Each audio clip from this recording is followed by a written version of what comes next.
मेरे प्यारे बच्चों, आप सभी को पाठशाला स्टडी में बहुत बहुत स्वागत है। इस वीडियो में हम लोग मैट्रिक बोर्ड परीक्षा 2026 के लिए साइंस का बोर्ड मॉडल ऑब्जेक्टिव प्रश्न लेकर आए, जो कि आपके लिए बहुत ही महत्वपूर्ण होने वाला है।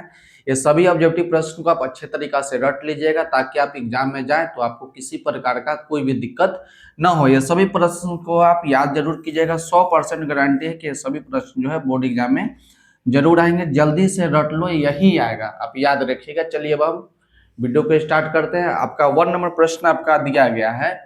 1 नंबर प्रश्न आपका है कि पौधों में जनन अंग कहाँ पाए जाते हैं। पौधों में जनन अंग कहाँ पाए जाते हैं। ए नंबर ऑप्शन में दिया गया है जड़ में, बी नंबर ऑप्शन आपका है पुष्प में, सी नंबर ऑप्शन आपका है तना में, और डी नंबर ऑप्शन आपका है फल में। तो याद रखिएगा कि पौधों में जनन अंग जो है आपका पुष्प में पाया जाता है, जो कि बी नंबर ऑप्शन आपका राइट आंसर हो जाएगा। अब आगे देखिए प्रश्न संख्या 2 को। प्रश्न संख्या 2 आपको दिया गया है कि प्रकाश संश्लेषण की क्रिया होती है जंतुओं में। बी नंबर ऑप्शन आपका है कि कवकों में, सी नंबर ऑप्शन आपका है परजीवियों में, और डी नंबर ऑप्शन आपका है हरे पेड़ पौधों में या हरे पौधों में। तो याद रखिएगा कि प्रकाश संश्लेषण जो है आपका हरे पौधों में होता है, तो यानी आपका डी नंबर ऑप्शन जो होगा आपका राइट आंसर हो जाएगा। अब प्रश्न संख्या 3 को देखिए। प्रश्न संख्या आपको थ्री में दिया गया है कि प्रकाश संश्लेषण क्रिया में ऑक्सीजन किस से बाहर निकलता है। प्रश्न को आप बार बार रिपीट करिएगा, ऑप्शन को देखिएगा, ताकि आपको अच्छे तरीका से याद आ जाए। तो प्रश्न आपका क्या है कि प्रकाश संश्लेषण क्रिया में ऑक्सीजन किससे बाहर निकलता है। तो ए नंबर ऑप्शन में दिया है जल से, बी नंबर ऑप्शन में दिया है ग्लूकोज से, सी नंबर ऑप्शन दिया है कार्बन डाइऑक्साइड यानी CO2 से, और डी नंबर ऑप्शन आपका है डिक्टिया सोम से। तो याद रखिएगा कि प्रकाश संश्लेषण क्रिया में ऑक्सीजन जो है जल से बाहर निकलता है, जो कि ए नंबर ऑप्शन आपका राइट आंसर हो जाएगा। अब प्रश्न संख्या 4 को देखिए। प्रश्न संख्या 4 में आपको दिया गया है कि जठर ग्रंथियां कहाँ पाई जाती है। ए नंबर ऑप्शन आपका है यकृत में, बी नंबर ऑप्शन आपका है कि आमाशय में, सी नंबर ऑप्शन आपका है कि अग्नाशय में, और डी नंबर ऑप्शन आपका है मुंह में। तो याद रखिएगा कि जठर ग्रंथि जो है आपका आमाशय में पाया जाता है, जो कि ऑप्शन नंबर बी में दिया गया है। तो बी नंबर ऑप्शन जो होगा आपका राइट आंसर हो जाएगा। अब आगे चलिए प्रश्न संख्या देखिए 5 को। प्रश्न संख्या 5 में आपको दिया गया है कि ग्लाइकोसिस की प्रक्रिया संपन्न होती है। ग्लाइकोसिस की प्रक्रिया संपन्न होती है। ए नंबर ऑप्शन में दिया गया है स्टोमाटा में, बी नंबर ऑप्शन में दिया है केंद्रक में, सी नंबर ऑप्शन आपका है माइटोकॉन्ड्रिया में, और डी नंबर ऑप्शन आपका है कि कोशिका दरों में। तो जल्दी से इसका कमेंट करिए और इसका आंसर बताइए कि ग्लाइकोसिस की प्रक्रिया संपन्न कहाँ होती है। तो याद रखिएगा कि ग्लाइकोसिस की प्रक्रिया जो है कोशिका दरों में संपन्न होती है, जो कि डी नंबर ऑप्शन में आपको दिया गया है। तो डी नंबर ऑप्शन आपका राइट आंसर हो जाएगा। अब प्रश्न संख्या 6 को देखिए। प्रश्न संख्या 6 में आपको दिया गया है कि इथाइल अल्कोहल, क्या दिया गया है, इथाइल अल्कोहल किस प्रकार के श्वसन से बनता है। इथाइल अल्कोहल किस प्रकार के श्वसन से बनता है। तो ए नंबर ऑप्शन में दिया गया है कि वायवीय श्वसन, बी नंबर में दिया गया है कि अवायवीय श्वसन, सी नंबर में दिया गया है ए और बी दोनों, और डी नंबर में दिया गया है इनमें से कोई नहीं। तो याद रखिएगा कि इथाइल अल्कोहल की प्रक्रिया जो है, इथाइल अल्कोहल किस प्रक्रिया के श्वसन से बनता है। तो आपका याद रखिएगा कि अवायवीय श्वसन से बनता है, जो कि बी नंबर ऑप्शन आपका राइट आंसर हो जाएगा। अब प्रश्न संख्या 7 को देखिए। प्रश्न संख्या 7 में आपको दिया गया है कि सबसे छोटी पूछा है। आप याद रखिएगा कि सबसे छोटी अंतस्रावी ग्रंथि कौन है। सबसे छोटी अंतस्रावी ग्रंथि कौन है। तो ए नंबर ऑप्शन में दिया गया कि एडिनल ग्रंथि, बी नंबर में दिया गया है प्यूटिटरी ग्रंथि, सी नंबर ऑप्शन में दिया गया मेडुला ग्रंथि, और डी नंबर ऑप्शन में दिया गया थायराइड ग्रंथि। तो याद रखिएगा कि सबसे छोटी अंतस्रावी ग्रंथि जो है आपका प्यूटरी ग्रंथि है, जो कि बी नंबर ऑप्शन आपका राइट आंसर हो जाएगा। अब प्रश्न संख्या 8 को देखिए। प्रश्न संख्या 8 में दिया गया है कि पौधों के वायवीय भागों से जल के ह्रास की क्रिया कहलाती है। ह्रास मतलब होता है कमी, ह्रास मतलब होता है कमी। तो आपसे पूछा कि पौधों के वायवीय भागों से जल के ह्रास की क्रिया कहलाती है। ए नंबर ऑप्शन आपका है विसरण, बी नंबर ऑप्शन आपका है वाष्पोत्सर्जन, सी नंबर ऑप्शन आपका है परागण और डी नंबर ऑप्शन आपका है निषेचन। तो याद रखिएगा कि पौधों के में वायवीय भाग से जल के ह्रास की क्रिया को हम लोग वाष्पोत्सर्जन कहते हैं, जो कि बी नंबर ऑप्शन आपका राइट आंसर हो जाएगा। अब प्रश्न संख्या 9 को देखिए। प्रश्न संख्या 9 में आपको दिया गया है कि घेघा रोग पनपता है, या आपसे पूछेगा कि घेघा रोग किसके कमी से होता है। यहाँ पे दो प्रश्न पूछने का तरीका याद रखिएगा कि घेघा रोग पनपता है या घेघा रोग किसके कमी से होता है।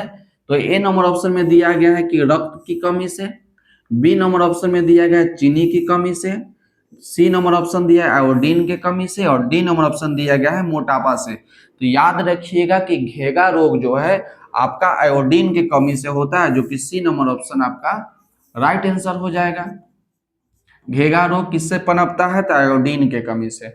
घेघा रोग किसके कमी से होता है? तो आयोडीन के कमी से होता है। अब प्रश्न संख्या 10 को देखिए। करा कि रक्त में हल्के पीले रंग के चिपचिपे द्रव को कहते हैं।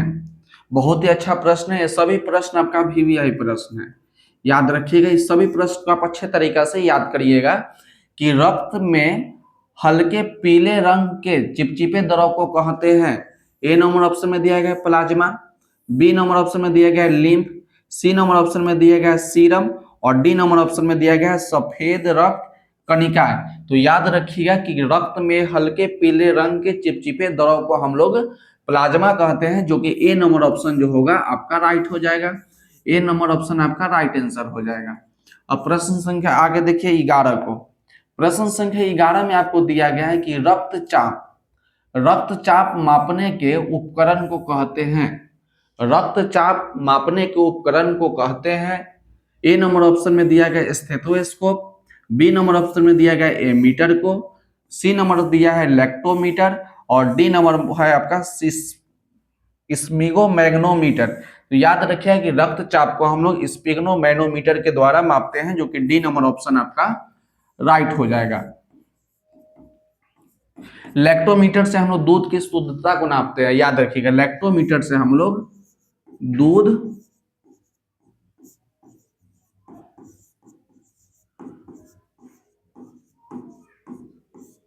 लैक्टोमीटर से हम लोग दूध की शुद्धता को मापते हैं और रक्तचाप से हम लोग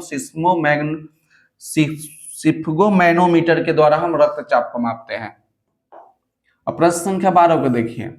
प्रश्न संख्या 12 में दिया गया कि वाष्पोत्सर्जन क्रिया पाई जाती है या वाष्पोत्सर्जन क्रिया पाई जाती है। ए नंबर ऑप्शन आपका है जंतुओं में, बी नंबर ऑप्शन आपका है पौधों में, सी नंबर ऑप्शन आपका है कि पौधों और जंतुओं दोनों में और डी नंबर ऑप्शन आपका है इनमें से कोई नहीं। तो याद रखिएगा कि वाष्पोत्सर्जन की क्रिया जो है हमेशा पेड़ पौधा में होता है, जो कि ऑप्शन नंबर बी आपका राइट आंसर हो जाएगा। याद रखिएगा कि वाष्पोत्सर्जन की क्रिया आपका जंतुओं में नहीं होता है। वाष्पोत्सर्जन की क्रिया जो है आपका पेड़ पौधा में होता है। पेड़ पौधा देगा तो पेड़ पौधा में मारेंगे, पौधा देगा तो हम लोग पौधा में मार देंगे। अब आगे चलिए प्रश्न संख्या 13 को देखिए। प्रश्न संख्या 13 में आपका दिया गया है कि निम्नलिखित में किसमें खुला परिसंचलन तंत्र पाया जाता है। निम्नलिखित में किसमें खुला परिसंचलन तंत्र पाया जाता है। ए नंबर ऑप्शन आपका है ऊंट में, बी नंबर ऑप्शन आपका है घोड़ा में, सी नंबर ऑप्शन आपका है तिलचट्टा में और डी नंबर ऑप्शन आपका है मानव में। तो याद रखिए खुला परिसंचलन तंत्र जो है आपका तिलचट्टा में पाया जाता है, जो कि ऑप्शन नंबर सी जो है आपका राइट आंसर हो जाएगा। अब आगे देखिए प्रश्न संख्या 14 को देखिए। प्रश्न संख्या 14 आपको दिया है कि रक्त क्या है। रक्त क्या है? ए नंबर ऑप्शन में दिया गया है पदार्थ, बी नंबर ऑप्शन में दिया गया है उत्तक, सी नंबर ऑप्शन में दिया गया है कोशिका और डी नंबर में दिया गया है इनमें से कोई नहीं। तो याद रखिए कि रक्त जो है आपका उत्तक है। रक्त क्या है? तो रक्त आपका उत्तक है। कौन सा उत्तक है? तो याद रखिएगा कि आपका तरल संयोजी उत्तक है। संयोजी पूरा नाम याद रखिए कि रक्त क्या है, तो रक्त आपका तरल संयोजी उत्तक है। अब आगे देखिए प्रश्न संख्या 15 को देखिए। प्रश्न संख्या 15 में दिया गया है कि मूत्र का पीला रंग किस वर्ण के कारण होता है। मूत्र का पीला रंग पूछा है, मूत्र का पीला रंग किस वर्ण के कारण होता है। तो ए नंबर ऑप्शन में दिया गया है ल्यूकोप्लास्ट, बी नंबर ऑप्शन में दिया है क्लोरोप्लास्ट, सी नंबर में ऑप्शन में दिया गया कि यूरोक्रोम, और डी नंबर में आपको दिया गया है क्रोमोप्लास्ट। तो याद रखिएगा कि मूत्र का पीला रंग जो है आपका यूरोक्रोम के द्वारा या यूरोक्रोम वर्ण के कारण होता है, जो कि सी नंबर ऑप्शन जो होगा आपका राइट आंसर हो जाएगा। अब प्रश्न संख्या 16 को देखिए। प्रश्न संख्या 16 में दिया गया है कि निम्नलिखित में कौन एक उभयलिंगी जंतु है। निम्नलिखित में कौन एक उभयलिंगी जंतु है। तो ए नंबर ऑप्शन में दिया गया है हाथी, बी नंबर ऑप्शन में दिया गया है गाय, सी नंबर ऑप्शन में दिया गया है कुत्ता, और डी नंबर ऑप्शन में दिया गया है केचुआ। तो याद रखिए कि उभयलिंगी जंतु जो है आपका कौन होता है, तो आपका ऑप्शन नंबर डी हो जाएगा, जो कि आपका केचुआ दिया गया है। तो डी नंबर ऑप्शन आपका राइट हो जाएगा। याद रखिए केचुआ आपका उभयलिंगी जंतु में आता है। आगे देखिए प्रश्न संख्या 17 को देखिए। प्रश्न संख्या 17 में दिया गया कि यूरिया जो है रक्त में कहां से प्रवेश करती है। यूरिया रक्त में कहां से प्रवेश करती है। तो ए नंबर ऑप्शन में दिया गया है वृक्क से, ए नंबर ऑप्शन आपका वृक्क से, बी नंबर ऑप्शन आपका फेफड़ा से, सी नंबर ऑप्शन आपका यकृत से, और डी नंबर ऑप्शन दिया गया इनमें से कोई नहीं। तो याद रखिएगा कि यूरिया जो है रक्त में यकृत से आपका प्रवेश करती है। किससे प्रवेश करती है, तो आपका यकृत से प्रवेश करती है, जो कि सी नंबर ऑप्शन आपका राइट आंसर हो जाएगा। अब प्रश्न संख्या 18 को देखिए। प्रश्न संख्या 18 में दिया गया है कि जैव आवर्धन प्रदर्शित करने वाला रसायन है। जैव आवर्धन प्रदर्शित करने वाला रसायन है। तो ए नंबर में आपका दिया गया है कि CFC, बी नंबर ऑप्शन में दिया है DDT, सी नंबर ऑप्शन में दिया गया है ATP, और डी नंबर ऑप्शन में दिया है इनमें से कोई नहीं। तो याद रखिए कि जैव आवर्धन प्रदर्शित करने वाला रसायन जो है आपका DDT होगा, जो कि बी नंबर ऑप्शन में आपका दिया गया है। तो बी नंबर ऑप्शन आपका राइट आंसर हो जाएगा। अब प्रश्न संख्या 19 को देखिए। प्रश्न संख्या 19 में दिया गया है कि निम्नलिखित में कौन एक प्राथमिक उपभोक्ता है। याद रखिएगा यहाँ पर आपका प्राथमिक पूछा है। निम्नलिखित में से कौन एक प्राथमिक उपभोक्ता है। ए नंबर ऑप्शन में दिया है अपघटक, बी नंबर ऑप्शन में दिया गया है शाकाहारी, सी नंबर ऑप्शन में दिया गया है मांसाहारी, और डी नंबर ऑप्शन में दिया गया है सर्वाहारी। तो याद रखिएगा कि प्राथमिक उपभोक्ता जो है आपका शाकाहारी होता है, जो कि बी नंबर ऑप्शन में दिया गया है। तो बी नंबर ऑप्शन आपका राइट आंसर हो जाएगा। प्राथमिक उपभोक्ता में कौन आएगा, प्राथमिक उपभोक्ता में आपका शाकाहारी आ जाएगा। द्वितीय उपभोक्ता में प्राथमिक में आपका शाकाहारी और द्वितीय पूछेगा आपका प्राथमिक। तो यहां से याद कर लीजिएगा प्राथमिक उपभोक्ता जो है आपका शाकाहारी है, द्वितीय उपभोक्ता है आपका मांसाहारी। द्वितीय उपभोक्ता आपका मांसाहारी हो जाएगा। आपसे पूछेगा कि तृतीय उपभोक्ता कौन है।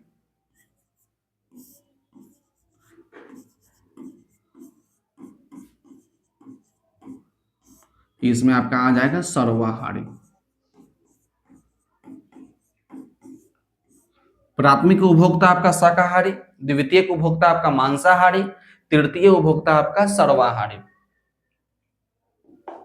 अब प्रश्न संख्या 20 को देखिए। प्रश्न संख्या 20 में दिया गया है कि निम्नलिखित में से कौन एक भूमिगत जल का उदाहरण है। निम्नलिखित में से कौन एक भूमिगत जल का उदाहरण है। तो ए नंबर ऑप्शन में दिया गया है कुआं, बी नंबर ऑप्शन में दिया गया है नदी, सी नंबर ऑप्शन में दिया गया है समुद्र, और डी नंबर ऑप्शन में दिया है तालाब। तो याद रखिए कि भूमिगत जल का उदाहरण जो है सबसे अच्छा आपका कुआं हो जाएगा, जो कि ए नंबर ऑप्शन में दिया गया, और ए नंबर ऑप्शन आपका राइट आंसर हो जाएगा। अब प्रश्न संख्या 21 को देखिए। प्रश्न संख्या 21 में आपको दिया गया है कि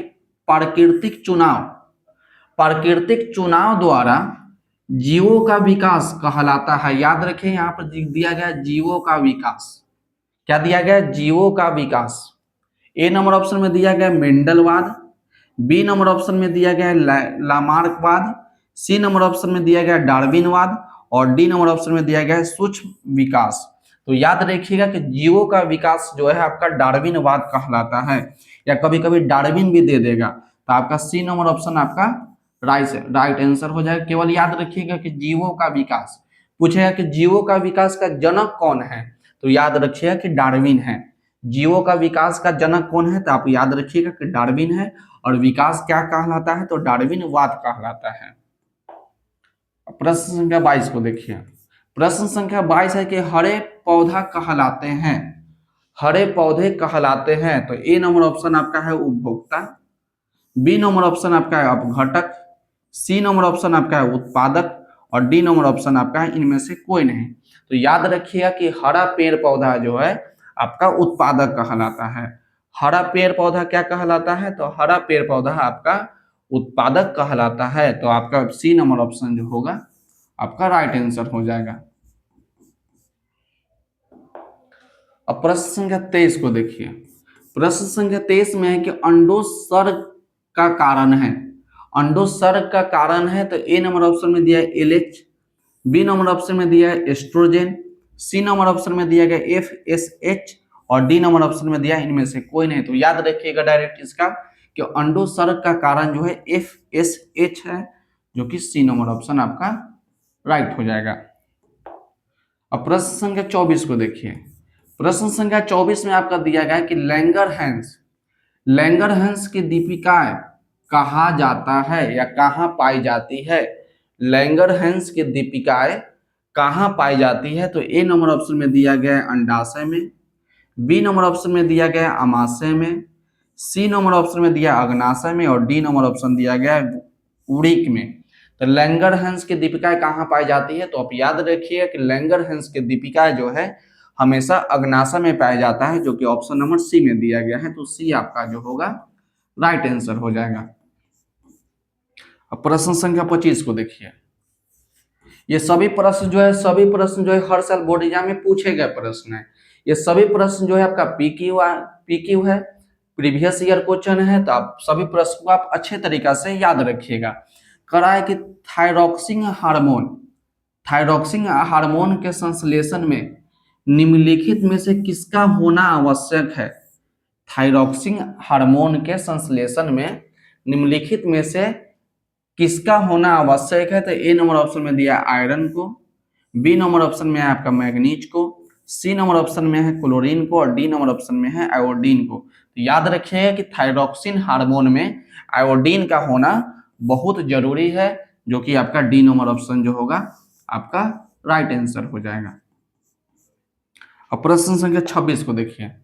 प्रश्न संख्या 26 में आपको दिया गया कि निशल कणिकाएं पाई जाती है, निशल कणिकाएं पाई जाती है। तो ए नंबर ऑप्शन में है नेफ्रॉन में, बी नंबर ऑप्शन में है आपका न्यूक्लियस में, सी नंबर ऑप्शन आपका न्यूरॉन में और डी नंबर ऑप्शन में है इनमें से कोई नहीं। तो याद रखिए कि निशल कणिका जो है आपका न्यूरॉन में पाया जाता है, जो कि ऑप्शन नंबर सी में दिया गया है। तो सी नंबर ऑप्शन आपका राइट आंसर होगा। अब प्रश्न संख्या 27 को देखिए। प्रश्न संख्या 27 में दिया गया कि मानव मस्तिष्क का वजन होता है, मानव मस्तिष्क का वजन होता है। ए नंबर ऑप्शन में दिया गया 1.5 केजी से 2.0 केजी तक, बी नंबर ऑप्शन में दिया है 0.5 केजी से 1.5 केजी तक, सी नंबर ऑप्शन में दिया है 1.2 केजी से लेकर 1.4 केजी तक और डी नंबर ऑप्शन में दिया गया इनमें से कोई नहीं। तो याद रखिए कि मानव मस्तिष्क का वजन जो है 1.2 केजी से लेकर 1.4 केजी तक होता है, जो कि ऑप्शन नंबर सी में दिया गया और सी नंबर ऑप्शन जो है आपका राइट आंसर हो जाएगा। अब प्रश्न संख्या 28 को देखिए। प्रश्न संख्या 28 में दिया गया निकट दृष्टि दोष। यहाँ पर दिया है निकट दृष्टि दोष अथवा दूर दृष्टि दोष के निवारण हेतु प्रयुक्त लेंस द्वारा बना प्रतिबिंब होता है। तो याद रखिएगा कि निकट दृष्टि दोष और दूर दृष्टि दोष के निवारण हेतु प्रयुक्त लेंस द्वारा बना प्रतिबिंब होता है? तो ए नंबर ऑप्शन में दिया गया है वास्तविक और सीधा, बी नंबर ऑप्शन में दिया है काल्पनिक और सीधा, सी नंबर ऑप्शन में दिया है काल्पनिक और उल्टा, और डी नंबर ऑप्शन में दिया गया है वास्तविक और उल्टा। तो प्रश्न को आप समझिए, जब तक प्रश्न समझिएगा ना तब तक इसमें आपका आंसर सही नहीं लगेगा। सबसे पहले याद रखिएगा निकट दृष्टि दोष, तो आपसे पूछेगा कि निकट दृष्टि दोष का निवारण जो है हम लोग किस लेंस के द्वारा करते हैं? तो याद रखिएगा कि निकट दृष्टि दोष का निवारण जो है हम लोग अवतल लेंस के द्वारा करते हैं। अवतल, याद रखिएगा कि निकट दृष्टि दोष का निवारण हम लोग अवतल लेंस के द्वारा करते हैं, और दूर दृष्टि दोष का निवारण जो है हम लोग उत्तल लेंस के द्वारा करते हैं। उत्तल लेंस द्वारा करते हैं। क्या याद रखिएगा कि निकट दृष्टि दोष का निवारण हम लोग अवतल लेंस के द्वारा करते हैं, और दूर दृष्टि दोष का निवारण हम लोग उत्तल लेंस के द्वारा करते हैं। तो आपसे बोल रहा है कि अवतल लेंस और उत्तल लेंस के द्वारा किस प्रकार का प्रतिबिंब बनता है? तो याद रखिएगा कि अवतल लेंस और उत्तल लेंस के द्वारा हमेशा वास्तविक और उल्टा प्रतिबिंब बनता है, जो कि ऑप्शन नंबर डी में दिया गया है, और डी नंबर ऑप्शन आपका राइट आंसर हो जाएगा। अब प्रश्न संख्या 29 को देखिए, करा है कि साइड मिरर के रूप में निम्नलिखित में से कौन प्रयुक्त होता है? मतलब कि साइड मिरर के रूप में हम लोग किस दर्पण का प्रयोग करते हैं या लेंस का प्रयोग करते हैं? आपसे पूछ रहा है कि साइड मिरर के रूप में निम्नलिखित में से कौन प्रयुक्त होता है? तो ए नंबर ऑप्शन में दिया गया उत्तल दर्पण, बी नंबर ऑप्शन में दिया गया अवतल दर्पण, सी नंबर ऑप्शन में दिया गया अवतल लेंस, और डी नंबर ऑप्शन में आपका उत्तल लेंस। तो इस प्रश्न को आप अच्छे तरीका से देखिए, क्योंकि इस प्रश्न में बहुत सारा डाउट होता है, बच्चा कंफ्यूज हो जाता है कि दर्पण में मारे कि लेंस में मारे। तो याद रखिएगा हम हमेशा आपकी साइड मिरर के रूप में हमेशा दर्पण का प्रयोग करते हैं, और कौन सा दर्पण? तो उत्तल दर्पण का प्रयोग करते हैं, जो कि ए नंबर ऑप्शन में आपको दिया गया है। साइड मिरर के रूप में हम लोग उत्तल दर्पण का प्रयोग करते हैं। दर्पण याद रखिएगा, बहुत बच्चा क्या करता है कि लेंस में टिक कर देता है, जो कि आपका गलत हो जाएगा। याद रखिएगा कि उत्तल दर्पण होगा। अब प्रश्न संख्या 30 को देखिए, करा है कि अवतल लेंस द्वारा प्राप्त प्रतिबिंब होता है। अवतल लेंस द्वारा प्राप्त प्रतिबिंब होता है। तो ए नंबर ऑप्शन में दिया गया आभासी, बी नंबर ऑप्शन में दिया है काल्पनिक, बी नंबर ऑप्शन में दिया गया सीधा, सी नंबर ऑप्शन में दिया गया सीधा छोटा, और डी नंबर ऑप्शन में दिया इनमें से सभी। फिर से एक बार देखिए कि अवतल लेंस द्वारा बना प्रतिबिंब होता है। ए नंबर ऑप्शन में दिया आभासी, आभासी को हम लोग काल्पनिक भी लिखते हैं, काल्पनिक। आभासी के जगह पे कहीं कहीं देखिएगा तो आपका काल्पनिक भी लिखा रहेगा। आभासी प्रतिबिंब बनता है, या सीधा प्रतिबिंब बनता है, या छोटा प्रतिबिंब बनता है, या इनमें से सभी। तो याद रखिएगा कि अवतल लेंस के द्वारा आपका आभासी प्रतिबिंब बनता है, सीधा प्रतिबिंब भी बनता है, और छोटा प्रतिबिंब भी बनता है, यानी ऑप्शन नंबर डी आपका राइट हो जाएगा इनमें से सभी। तो डी नंबर ऑप्शन जो है आपका राइट हो जाएगा। अब प्रश्न संख्या 31 को देखिए, प्रश्न संख्या 31 में आपको दिया कि ऊर्जा का एसआई मात्रक है।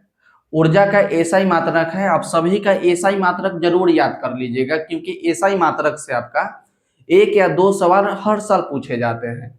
ऊर्जा का एसआई मात्रक है, तो ए नंबर ऑप्शन आपका जूल होगा, बी नंबर ऑप्शन आपका है कि जूल पर सेकेंड होगा, सी नंबर ऑप्शन आपका है कि जूल पर सेकेंड स्क्वायर होगा, और डी नंबर ऑप्शन है इनमें से कोई नहीं। आप पढ़ने का भी सीखिएगा कि इसको हम लोग क्या पढ़ते हैं। इसको पढ़ेंगे हम लोग जूल पर सेकेंड, इसको पढ़ेंगे जूल पर सेकेंड स्क्वायर, और डी नंबर ऑप्शन में है आपका इनमें से कोई नहीं। तो याद रखिए कि ऊर्जा का एसआई मात्रक जो है आपका जूल होता है, जो कि ए नंबर ऑप्शन में आपका जो है राइट हो जाएगा। अब प्रश्न संख्या 32 को देखिए, प्रश्न संख्या 32 क्या है कि आकाश का नीला रंग होना किस परिघटना का परिमाण है? आकाश का नीला रंग होना किस परिघटना का परिणाम है? तो ए नंबर ऑप्शन आपका है कि अपवर्तन का, बी नंबर ऑप्शन आपका है परिकिरणन का, सी नंबर ऑप्शन आपका है कि परावर्तन का, और डी नंबर ऑप्शन आपका है इनमें से कोई नहीं। तो आकाश का नीला रंग होना जो है प्रकाश का प्रकीर्णन का परिणाम है, जो कि ऑप्शन नंबर बी में दिया गया है। ऑप्शन नंबर बी में दिया गया है, तो बी नंबर ऑप्शन आपका राइट आंसर हो जाएगा। ये प्रश्न जो है लॉन्ग में भी पूछता है, सब्जेक्टिव के रूप में पूछता है कि आकाश का रंग नीला क्यों होता है। यही होता है प्रकीर्णन के कारण, क्योंकि नीला रंग जो है ज्यादा प्रकीर्णन होता है, जिसके कारण आकाश जो है, आसमान जो है हमें नीला दिखाई देता है। तो कौन सा घटना है, तो घटना आप याद रखिएगा, ये आपका प्रकीर्णन घटना है। अब प्रश्न संख्या 33 को देखिए, कह रहा है कि सामान्य नेत्र के लिए स्पष्ट दृष्टि दोष दृष्टि का न्यूनतम दूरी होता है। यहाँ पर आपका न्यूनतम पूछा है, क्या पूछा है कि समान नेत्र के लिए स्पष्ट दृष्टि का न्यूनतम दूरी होता है। ए नंबर ऑप्शन में दिया है 25 मीटर, बी नंबर ऑप्शन में दिया है 2.5 मीटर, सी नंबर ऑप्शन में दिया है 25 सेंटीमीटर और डी नंबर ऑप्शन में दिया है 2.5 सेंटीमीटर। तो ये तो बहुत ही इजी प्रश्न है, इसका आंसर आप कमेंट कर कर भी बता सकते हैं कि न्यूनतम दूरी कितना होता है। तो याद रखिएगा कि स्पष्ट, स्पष्ट मतलब होता है साफ साफ दिखाई देना, स्पष्ट का मतलब होता है साफ साफ, साफ साफ दिखाई देना। तो समान नेत्र के लिए स्पष्ट दृष्टि का न्यूनतम दूरी जो होता है आपका 25 सेंटीमीटर होता है। बहुत सारा बच्चा क्या करता है कि 25 मीटर में मार देता है, जल्दी जल्दी में प्रश्न को देखा और जल्दी में टिक कर दिया और देखते हैं कि गलती हो जाता है। तो 25 मीटर नहीं, ये आपका मीटर नहीं, आपका सेंटीमीटर। तो कितना होगा, दृष्टि न्यूनतम दूरी आपका 25 सेंटीमीटर होगा। और पूछेगा कि दूर बिंदु कितना होता है, दूर बिंदु, दूर बिंदु पूछेगा तो आप बोलिएगा कि अनंत होता है। न्यूनतम दूरी 25 सेंटीमीटर और दूर बिंदु अनंत होगा। अब प्रश्न संख्या 34 को देखिए। प्रश्न संख्या 34 है कि किसी उत्तल